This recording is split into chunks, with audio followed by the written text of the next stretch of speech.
దాహం తీరేదెలా పెరుగుతున్న నీటి ఎద్దడి అంతంతగానే మిషన్ భగీరథ నీళ్లు ట్యాంకర్లు చలమలపైనే ఆధారపడాల్సి వస్తా ఉన్నది. రాష్ట్రం మొత్తం ఇదే కథ.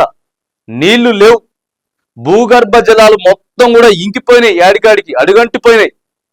నీళ్ల కోసం మామూలు కోస కాదు, ఇంకా మే నెల కూడా రాలే. ఎందుకు మరి భూగర్భ జలాలు ఎందుకు బాగా కిందకెళ్ళిపోయినాయి? గతంలో ఉన్నప్పుడు ఇట్లా లేదు కదా. ఎందుకు ఇప్పుడు ట్యాంకర్ల పైనే డ్రమ్ముల పైన ఆధారపడాల్సి వస్తా ఉన్నది?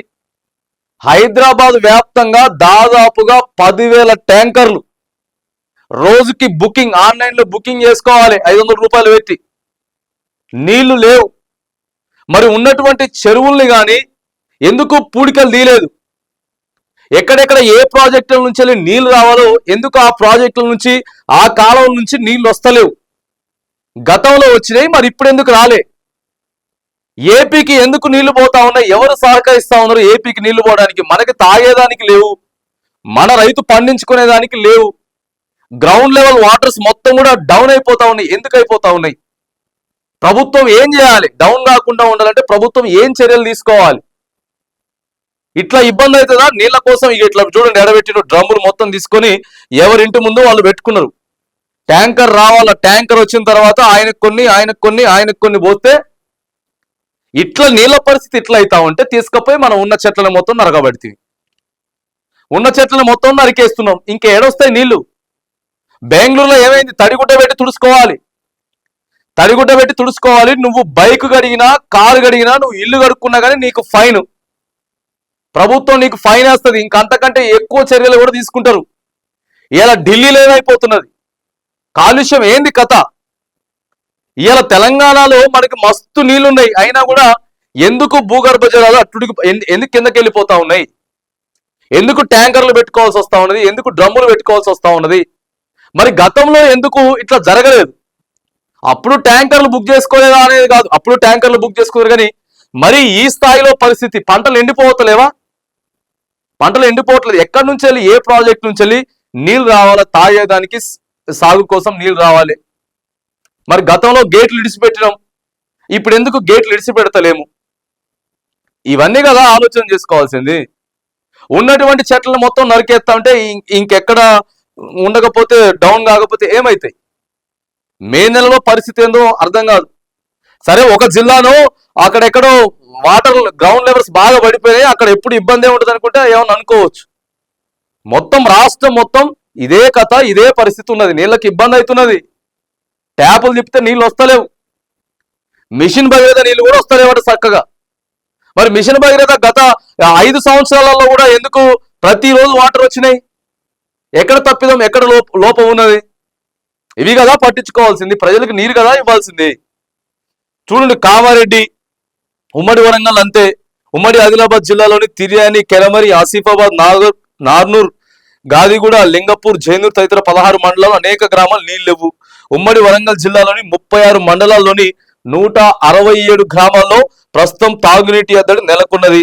కామారెడ్డి బల్దియా నిత్యం 18.23 LMLDల నీటి సరఫరా చేయాల్సి ఉండగా ప్రస్తుతం 6.09 చేస్తా ఉన్నారు. చూడండి, కామారెడ్డి జిల్లా కేంద్రంలోని భవానీ నగర్ లో ఇళ్ల ముందు కనిపిస్తున్న ఈ డ్రమ్ములు నీళ్ల కోసం స్థానికులు ఏర్పాటు చేసుకున్నవి. వారానికి ఒకసారి మిషన్ భగీరథ నీళ్లు రావడం, భూగర్భ జలాలు అడుగంటడంతో పలు స్వచ్ఛంద సంస్థలు, స్థానిక నేతలు ట్యాంకర్ల ద్వారా నీటిని సరఫరా చేస్తా ఉన్నారు.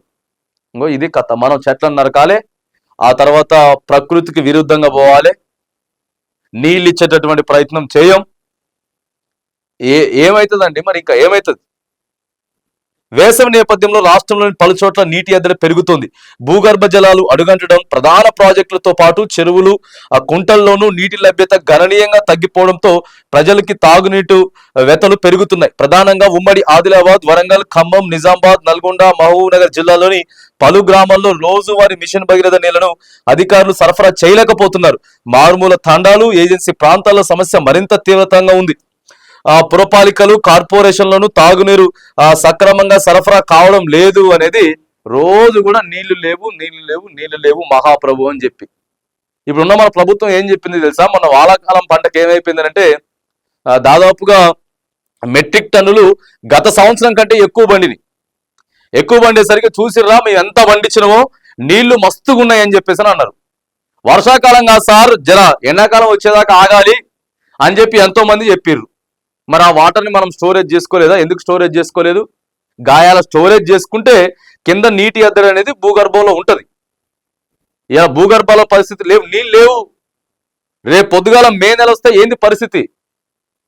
హైదరాబాద్ లో కూడా కొన్ని ప్రాంతాలలో ఉన్నది తప్ప నీళ్లు ఒక 20-25% ఉన్నది తప్ప మిగతా ప్రాంతాలన్నీ కూడా నీటి కోసం చాలా ఇబ్బంది పడతా ఉన్నారు. స్నానాలు చేసే పరిస్థితి కూడా లేదు. మరో బెంగళూరు లేకపోతే మరొక ఢిల్లీ ఇట్లా కాలుష్యం పెరిగిపోతుంది. మొత్తం నడుస్తున్నది ఒక హెచ్సియు భూములు ఉన్నాయి కదా మొన్న, దానివల్ల ఎంతో ఆక్సిజన్ హైదరాబాద్కు అందుతుందట. ఎందుకంటే ఎక్కడ లేదు మరి అటవీ ప్రాంతం, సిటీలో అంత పెద్ద అటవీ ప్రాంతం ఏడ లేదు. దాన్ని కూడా మొన్న మనం నరికేసేటటువంటి ప్రయత్నం చేసినాం. ఏడికెళ్ళి వస్తుందిగా?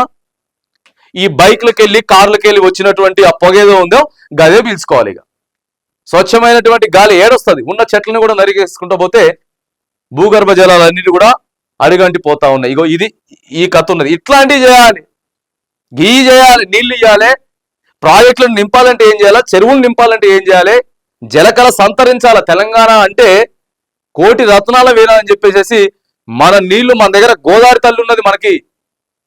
మన దగ్గర నుంచే గోదావరి పోవాలి అవతలకి, ఆంధ్రప్రదేశ్కి. సో వీటన్నిటిని ఎట్లా వాడుకునేదానికి ప్రభుత్వం ప్రయత్నం చేయాలా, ప్రజలకి నీళ్లు ఇవ్వాలి. ఇవి అత్యవసరం. వేసవి కాలంలో ఇవి అత్యవసరం. సో రాష్ట్ర వ్యాప్తంగా మొత్తం సిటీ టు హైదరాబాద్ కానీ లేకపోతే రాష్ట్ర వ్యాప్తంగా కానీ మరి భూగర్భ జలాలన్నీ కూడా ఇంకిపోతా ఉన్నాయి. ఆ దాహం ఎట్లా తీరాలి, ఏంది కథ అనేది మరి దయచేసి రాష్ట్ర ప్రభుత్వం మాత్రానికి నీటి కొరతపై దృష్టి పెట్టాలని చెప్పేసి మనం ఇక్కడ ఒక ప్రధాన వార్త అయితే చూస్తా ఉన్నాం.